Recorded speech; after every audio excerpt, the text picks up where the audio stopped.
welcome to my channel. This is my third video and I'm so happy that you're here. You're probably new and you haven't seen me before, but yeah, I'm so grateful that you're here. I have 16 subscribers, which is crazy, and I'm so grateful for every one of you. And I'm really excited for this video today, for this topic, because we're talking about love. And you know, life puts us in strange situations sometimes. Have you ever had this happen to you where somebody comes into your life and they care about you? They let you know that they like you and they want to be more than just friends, but you don't feel the same way and you can't return the same feeling to them. You know, you feel bad about it, but you just can't, you know, because feelings come and go and you can't force yourself to like someone, to, you know, care about someone genuinely and deeply. So what do we do with that? I feel like that happens all the time, you know, especially once you start being a high schooler and the dating starts and everything. It's just a new era, a new chapter where people start asking you out and you don't know what to do with it, you know? It might be so out of the blue sometimes. And that recently happened to me, actually. So I knew this guy for a long time, but I never talked to him. I just knew he existed. And one day, me and him were put into a group partner game. So I thought I would say hi, you know, and make a conversation with this guy, because it would be weird if I just sat there and didn't talk. And I always try to make conversations with people, you know, new people I meet, just make friendships, small talk, just make connection. So I do that. And literally 2 minutes later, he asks me out, just out of the blue, drops it on me. Guys, I was freaking out. Everything dropped in my stomach because I was like, oh no, I do not know how to respond to this. And, you know, I forgot the word, and, you know, I forgot the phrase, I have to think about it. I literally just, that phrase completely flew out of my mind. So the only thing I could do was go like this. Just speechless. Yeah. And you know what likely happened, I think, is that he saw me singing on stage because it was at my church youth group thing, and I was the leader of the worship band, and I would sing up stage, up front. I would talk to the audience, you know. So, and he saw all of that, and he fell in love with the image of me, you know, the idea of me, what I was showing. And, you know, it's so nice when somebody likes you, when you get the feeling that, oh, he saw something in me, you know, he thought I was special enough to like me. And has this ever happened to you, that somebody fell in love with you, really liked you, but you just didn't feel the same way and you couldn't return those feelings? Then comment down below. I would love to read about that, and I would love to know about that. I read all your comments and I'm so grateful for all your support and all our communication, you know. Yeah, it's so special to me. Back to the story. So the next day I saw him at church, and he was the only guy there in the morning before everybody came. So I was like, I should talk to him, you know. It would be weird if I just didn't start a conversation. So I was like friendly, you know, all like, hey, what's up? How are you?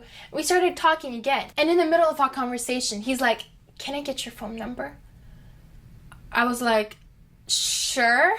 You know, it caught me by surprise again, because things were happening so fast. This guy might have thought about me, or like wanted to be with me, or had the potential of us in his head for a long time. And I did not know about that.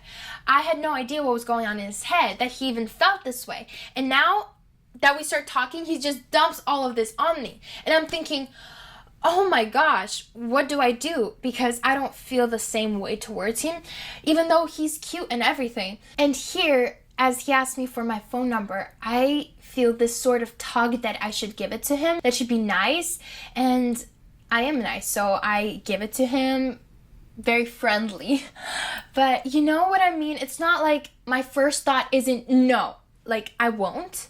It's like, okay, sure. You know, why are we nice even if we're not comfortable with it? We start to justify our uncomfortableness, you know? We start to be like, okay, sure, fine. And we don't tell them right away how we feel. Like if things are off, or if we're not interested, if we're not into them that way, we don't do that right away. Maybe in your childhood, your parents taught you to always be nice, to don't hurt anyone's feelings, you know, just be contained and very kind and sweet.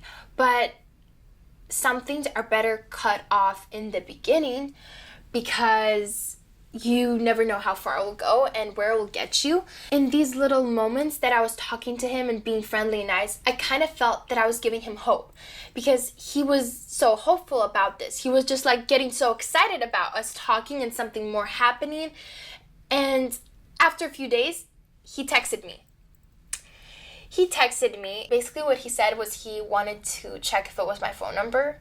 You know, that I didn't give him a fraud phone number, a fake one. I was actually genuine and gave him my actual phone number, which was very strange and interesting for me because I was like, why would he even ask that? Is it popular to give random phone numbers? You know, if you're not interested, just change the last 2 digits so that the person doesn't know your actual phone number and won't be able to bug you and text you. You know, I haven't thought about that. Maybe I should have changed 1 digit, but I didn't. You know, I'm nice, everything. I'm open. I was giving this dude hope.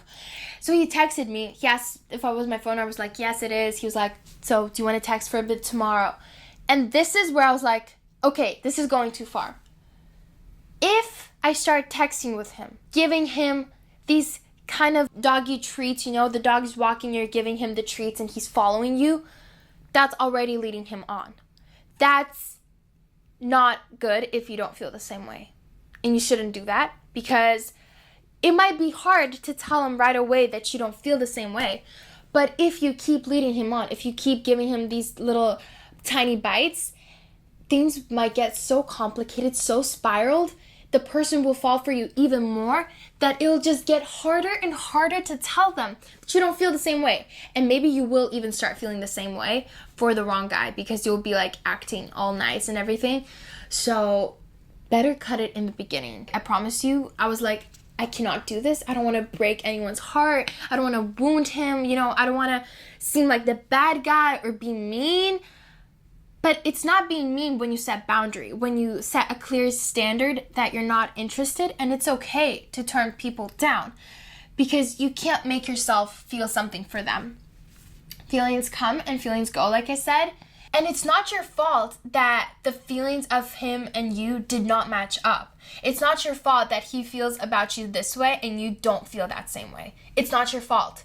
It's completely okay to say no. And you know what I realized?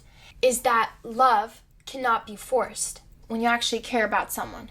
It's best to let them go if you don't feel the same way. It's best to actually be honest in the beginning, even if it hurts.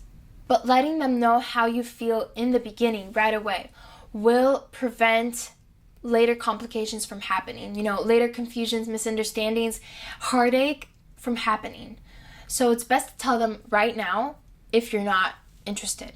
If you don't want to go where they seem to be leading you to, okay? And it's actually really good to tell them that you don't feel the same way because you won't waste their time. Imagine you don't tell them anything and you keep talking to them, being all sweet, being nice, kind, open, but you don't feel the same way. You know what you're doing? You know what you're doing to them. You're not being nice. No, you're wasting their time and you're leading that person on. So cut it right now. Cut it. And I promise that if you tell them right now, it'll make you feel so much better after. It might feel a little, you know, like, oh, I feel like I shouldn't have, or I feel like I'm a bad person. Not that you're bad. You feel guilty, okay? Guilt will sometimes come in, but you gotta disregard that because it's not your fault, like I said, and you shouldn't be feeling guilty if you don't feel the same way about someone. And you know, the problem happens is when we don't know what we want. You have to know what you want because if you don't, someone will come along, any person will come along. And if they like you, they'll start giving you attention, giving you this and that, you know, trying to make something happen out of it. And if you don't know what you want, you'll be like going along with it. Like, well, he's not too bad, you know, and I don't have anyone. I might just well enough go along with it and see what works out. Know your standard first. Know what you want in a guy. What are his hobbies? What does he like to eat? And you know, I made my own research about this guy. It's really important and really helpful and useful to have friends that can give you information. Friends that are his friends or people that are around him that know him better than you do, so you can ask questions. Asking questions is key. So I asked some of my friends about this guy, like what do they know? What is he like? What type of guy he is? And they told me. And from what I know now is that he likes hunting beasts. He likes killing animals, basically. And I'm vegetarian. So what would even work out of this? Like, would he take me on a hunting and let me witness him murdering a gazelle? Or he'll bring me a turkey and be like, here, this is for you, you know, we can roast it on the fire. And this is just one example, but you guys have to have similar things you like, things in common. You have to have chemistry with this guy, okay? And if you don't, then bye-bye. And don't be afraid to say that. Don't be ashamed of saying no or bye, because you're just protecting yourself and your peace. If you don't do that, you're harming yourself and the other person, because you're not letting them know how you actually feel, and you're just gaslighting them, basically. So back to the story that I was telling you guys earlier. I sent him a very genuine message saying that he's a really nice person, he's cool, and I have fun talking to him, but I'm not looking for a relationship, a serious commitment. I don't feel the way he does, I'm not there, and I think it would be best if we just stayed friends. Very nice, very simple, very straightforward. You get the point across, okay? So don't be like, oh, you're so mean, you're this, you're that, I don't like you, you're ugly. Like, do not say that. You have to still be nice and simple, but you have to be clear on what you're saying so that the person gets the point, okay? And I don't know how far you're in the relationship. Maybe you already had so much history with this guy, but you still feel like there's so many red flags, or you don't want to be in this relationship. You have to end it now then, because there's no better time to end it than now. And once you do this, you'll feel free. You'll literally free yourself, and you'll open new doors to new guys. They'll actually have the possibility of vibing with you, and you'll free that other person, and he will have new doors open to him for maybe a girl liking him for who he actually is, and you both will be happy in the end, okay? So don't torture yourself in a relationship that you don't want to be in. You're not doing yourself a favor, and you're not doing him a favor either, because both of you won't be happy. You know, love is so complicated. Sometimes it connects two people together forever, but sometimes it teaches us lessons and experiences of how to be honest and real. I wish you mutual love so that you'll find him, he'll find you, and I hope that you stay happy and healthy, and I hope you learned something new in this video. If you did, comment down below. I read all your comments. I'm so grateful for every one of you. Thank you so much for watching, and I'll see you in my next videos. Bye!